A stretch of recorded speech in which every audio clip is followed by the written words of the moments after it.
أعوذ بالله من الشيطان الرجيم. بسم الله الرحمن الرحيم. السلام عليكم ورحمة الله وبركاته. walaalahayga Soomaaliyeed waxaan rabaa maanta inaan ka hadlo oo aan duubo cudurkan hadeer safanka ah oo safmarka ah oo waagi hore cudurku markuu sidaan oo kale uu u dilaaco oo maxaan ku dhahdaa la yiraahdo daacuunkii oo kale hooyada waxay dhihi jirtay waxaa jiri jiray daacuuno soo maray Soomaaliya oo safmar ahaa marka erayga safmar halkaasaan ka keenay marka walaalayaalow cudurkani waa safmar waa cudur dee cid walba maraya oo saas safmar ah marka walaalayaalow waxa weeye cudurkan Soomaali haddaan nahay kama tabaabushaysan maxaan ku iraahdaa adduunka cid ka tabaabushaysatay horta caafimaad ahaan ma jirto way iska yar tahay way jiraan wadamo yaryar oo maxaan ku iraahdaa technology gaaray haddana waa u jeedaan wadamadii adduunka ugu waaweynaa siday uga cabanayaan siday maxaan ku iraahdaa isheeg dhibaatada uu ugu hayo waa la sameeyay waa leeyahay waxaan laakiin hadday la sameeyay xataa waa wax ilaahay qadaray oo cid uu u diray inay samayso oo intaas oo qof oo ilaahay ugu talagalay inay dhintaan ay dhintaan marka ilaahay hanaga badbaadsho anagii intii muslim ah walaalaheena Soomaaliyeedna ilaahay ha badbaadiyo Soomaali ilaahay ha badbaadsho laakiin waxa weey maanta mid aan ka hadlaayo walaalayaalow haddii aanu nahay Soomaali waxa weeye waxaanu ku xirannahay dibadaha waxaanu ku xirannahay wax Dubai laga keeno wax China laga keeno wax wadamada dibadda laga keeno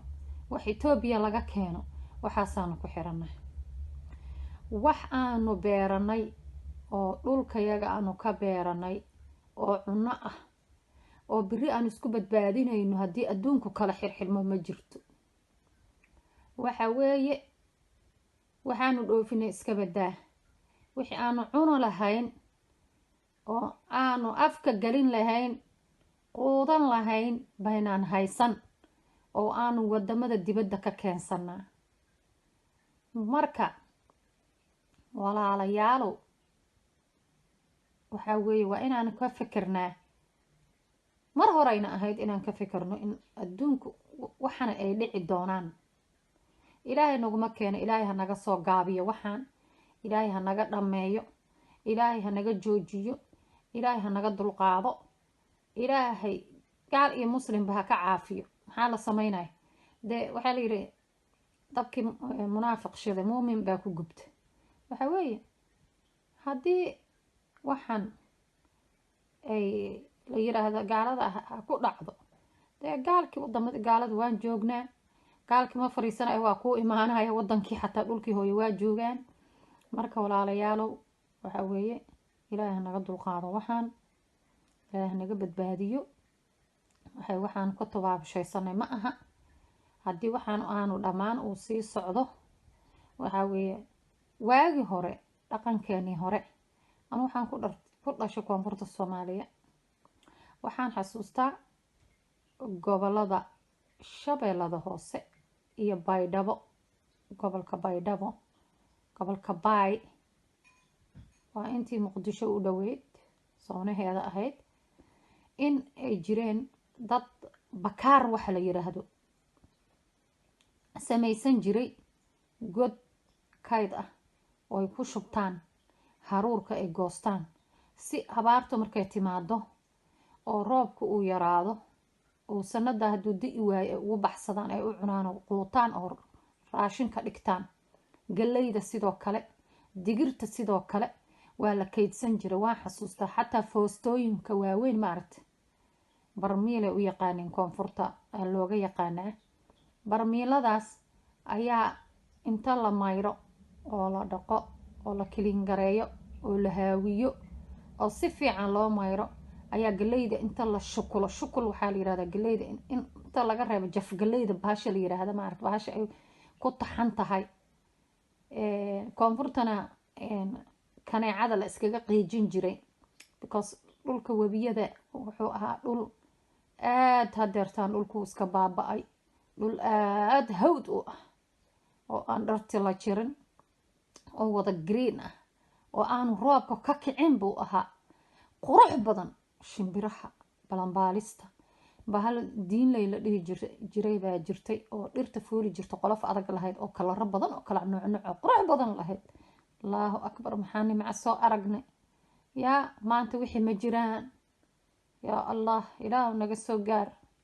soomaali waa halowday, soomaali waa xumaatay, soomaali caqligii baa yaraaday, ma aqaan meelay u socdaan, meel loo wado ma garanayo. yaa dhulkaas waagaas marka roobka ma kaco waa wada green, marka kaneeco iyo meel green ah iyo barwaaqo iyo maxaan ku irahdaa ishag dhul aan roobku ka kicin waa isleeyihin waa imanaysaa, ma fahanteen. kaneecada dhilmaanya loo yaqaana koonfurtaas waxa weeye dhulkaas. marka jafgaleydaas galeyda laga shukulay ayaa la shidan jiray, waxaa la dhihi jiray qurqude oo markaan Puntland ime ay u yaqaanaan quribooy. waxaana booy ismila booy oo hinta samana booy maxaa la booyeysaa ayagaa yiraahda maogtahay. booyintii oo baa moodaa inay u baxsheen qorigii. marka waa qori udgoon oo inta la falfaliiro maaragta la iibin jiray, waa xusuustaa. marka gabdhaha raxaweynta way ku uunsan jireen ee reemiyiga ah, waa xasuustaa. marka waxa weeye qoftaan wax badan ayay xasuusataa maasha allah. aan rabaa inaan idinka dabageeyo oo dhaqankeeni ahaa oo soomaalideena maxaan ku dhahay koonfurta ku nool ah. waxa weeye waxaa jiray marka waxaan ku keenay waxaasoo dhan waa la kaydsan jiray, digirta, galeyda, haruurka oo dhowr noocade, hal nooc ma ah, masaga caday mid la dhihi jiraa jirtay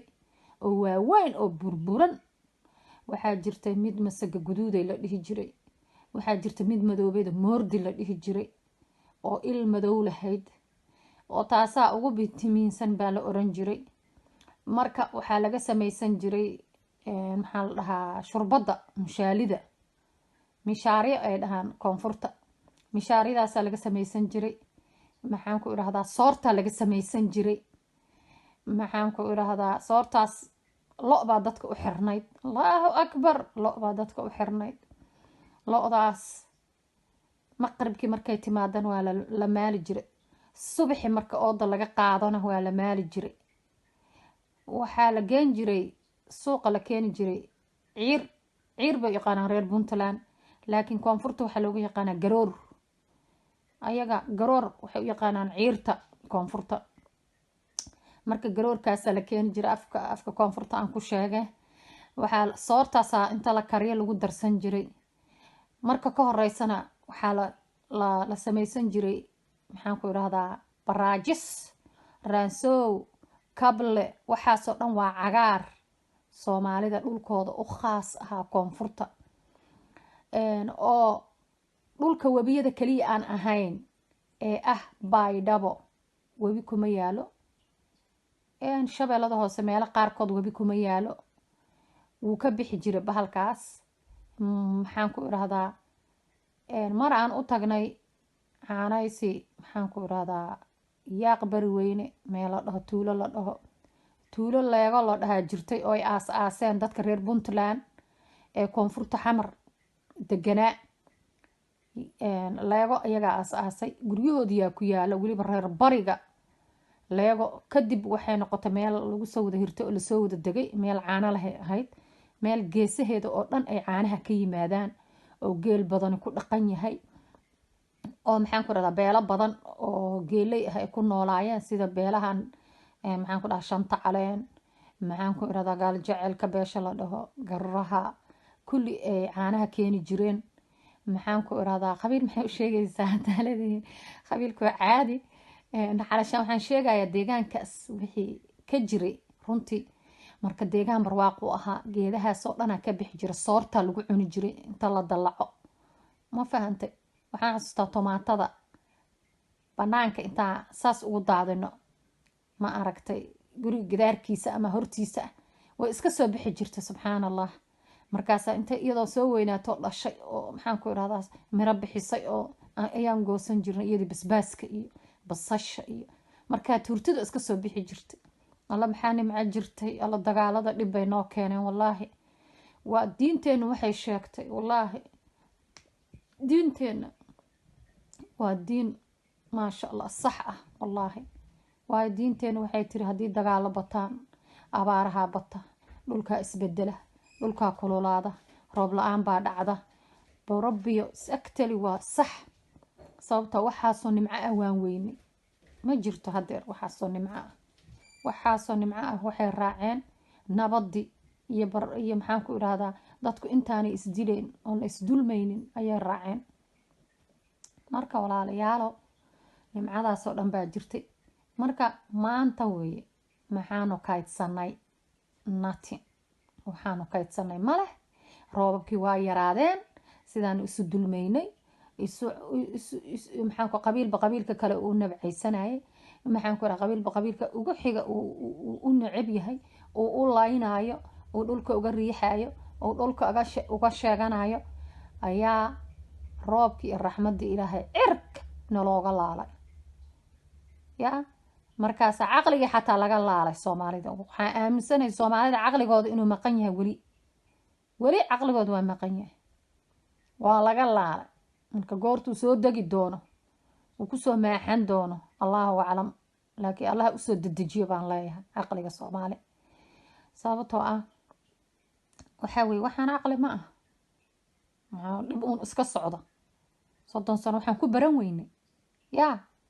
goormaan baranaynaa weye goormaan wax fahmaynaa goormaan maxaan ku iraahdaa adduunka wax la qaybsanaynaa goormaan adduunka dhinaca ka raacaynaa goormaan maxaan ku iraahdaa dadnimadeeni aan soo celinaynaa la human being baan nahay bini aadan dadkaan la mid nahay humanka yaa maskaxda inta yaree saaran unbaana saaran mid ka yarna ma saarna marka waa inaan fikirnaa marka waxaa weeye waxaan ku keenay xanuunkan markuu yimi dee wax noo tabaabushaysan ma jiraan waxba ma leh dhulkii abaar qarax rafaad markii dhirtii sidii loo jarayna dhirtiina la dhameeyay maxaan tan kale diiniyan waxaa weeye xataa diinta kama marna dhirta maxaan ku rahaa diiniyan haddana markii dhibkii batay oo la islaynayo oo dhiig muslim la daadinayo raxmadda ilaahay kor buu kaaga laalaya raxmadda ilaahay wuu kaa qaadaya lagama yaabo in maxaan ku iraahdaa aada nimco ku noolaatid because dhiig muslim baa daadisay haddaad hal qof oo muslim aad dishid waa adoo adduunkao dhan dishay baa la yiri diinteena sidaasay ku leedahay subxaan allah marka qofka muslimkaa saasuu qiimo u leeyahay laguma dhihin xataa gaalka iska dil iska dulmi laguma dhihin ma fahanteen marka waxaa weye weli waxaa lagu leeyahay diinta muslimka qofka soo dhaweeya diinteena waa soo dhaweyn waa raxmad soo dhawee si uu diintaada u qaato tus dhaqan wanaagsan tus wax wanaagsan tus maxaan ku dhahdaa ii sheeg in aad tahay qof human being ah oo ka human being u naxariisanaya ka human being wax u arkaya wax u dareemaya feeling human being leh laguma dhihin qofka iska dil xataa hadduu gaal yahay laguma dhihin gardarro ma fiicno ilaahay gardarro ma jeclo gardarayso laguma dhihin laakiin waxaasoo dhan waxaa aniga hadda ka wadaa warkaa ila galay warbadni sorry waxaa weeye maxaanu diyaarsanay waa waxba walaalayaalo waxaan ilaahay naguma raajiyo laakiin ha laga tashado qof kasta ha ka tabaabushaysto raashin la-aan hadda UK raashin la-aan baasta ma soo helaysid bariis ma soo helaysid sonkor ma soo helaysid bur ma soo helaysid saliid ma soo helaysid maxaan ku iraa meeshaba waxa yaala haddaad ugu tagto xataa wixii qasaaca ahaa oo dhan ma soo helaysid yacni qasaacba xataa la waayay iska dhaf wax kale waxaa la waayay maxaan ku iraa digirti fuulka ahayd waxaa la waayay isheeg chickpeaniski maxaa la dhahaa isheeg xumuski waxaa la waayay kalluunkii qasaaca ahaa war waxaasoo dhan waa la waayay marka dadkan waxay kuleeyihiin waxaabaan kaydsanay 2 sano kaydkood baan haysanay ama 3 sano sida laga sheegaa 4 sano waa haysana waa lahaayeen dadka qaar waa dhahayeen marka laakiin annaga Soomaali haddaan nahay China laga xir adduunka dii la soo wada qandariiram laga soo dhigo yaa halkee marka maxaa noo tala ah yaa waxa noo tala ah waa maxay yaa waxa uu dibad baan isku xirnay nolosheena dhan waxaan ku xirnay wadamo kale so stupidnimo nagu tahay waxaas doqonnimo nagu tahay ma fiicna waa inaanu ka tashanaa waa inaanu dhulkeena tabcanaa waa inaanu wax soo saar samaysanaa reer walba ha samaysto beer nimcadu ha buuxsanto meel walba ma garata ciddii awoodaba ha samaysato idan dhulkeena meel aan wax ka bixi karin ma jirto mar walba waan dhahaa ani fiidiyow kasta oo aan cuno ahoon maxaan ku samaynayo cuno ama cabitaano aan samaynayo waan ka hadlaa nimcada dhulkeena ceegaagta oo aanu ka qatarnahay nimcadaas oo ah dhulkii baan haysanaa jawigii iyo hawadii oo wanaagsan oo wax walba ka baxi karaan ayaan haysanaa ciidii oo dihan oo maxaan ku iraahdaa fertilizers aan u baahnayn baan haysanaa oo maxaan ku iraahdaa ii sheeg iska haysato nimcadeed ay ku jirto iyo maxaan nuxurkeedii iyo maxaan ku iraahdaa ii sheeg maxaan ku iraahdaa gebigeedaba dihan oo aan u baahnayn in maxaan ku iraahdaa la bacrimiyo ma fahantay marka waxaan haysanaa xoolihii waxaan haysanaa baddi kalluunkii oo dhowr nooc ah nooc kasta nimco ilaahi waa haysanaa laakiin yaa haddana naguma filna adduunkan wax kasoo waaridna adduunkaasaan ku xirannahay waxaanu dibadda ka keennaan cunaa Soomaaliya maxaa laga cunaa baasti ibriis laga cunaa labadaba nooma baxan hadda waa inaan runtii isu sheegno soorti waaba laga tegayba dad khaasa baaba lagu caayaaba digirti sidaasoo kale waaba laga tegayba dad khaasaa lagu caayaa dadkina sidii loogu caayayo oo qolooyinkii kale ugu caayayeen digirti waa naceen waa ka tageen iyagiina oo waxay moodeenba u qaateen laftirkooda wax xun intooda badan waa arkay maxaan ku iraahdaa soorta dad baa sidii loogu caayana dadkii waa ka tageen soorta tabcan jiro ka shaq maxaan ku iraahdaa beeran jiray oo cuni jiro waa ka tageen sidii loogu caayayo loogu xumaynayo marka dadkaas ku caayayana waxaa weeye dad aan beero lahayn dad aan waxba tabcan dad oo dhul biyo leh aan lahayn dad maxaan ku iraahdaa webiyo aan lahayn oo webiyo aanay marin weeye dadka ku caaya dadka nimcooyinka haysta iyo webiyada digirta iyo soorta ku caaya marka waxaa weeye walaalayaalo aqliga ha shaqeeyo waxaa weeye waxaan tabcano dhulkaan tabcano yaa muxuu yiri maxaan ku tigay ina tigay waxay beer ku siiso bahdaa kuma siiso waa runtiis beertaada waxaad ka soo goosato oo adigu tabcato yaa maalin walba aad cunayso maalin walba qof miyaan ku siinaa bah kasta ku yahay wax kasta ku yahay maalin walba cunto ma ku siinaa fresh no one kuma siinaa marka waxa weeye waxaan isku ognahay beeraha la tabcado yaa waxaa weeye السلام عليكم ورحمة الله وبركاته.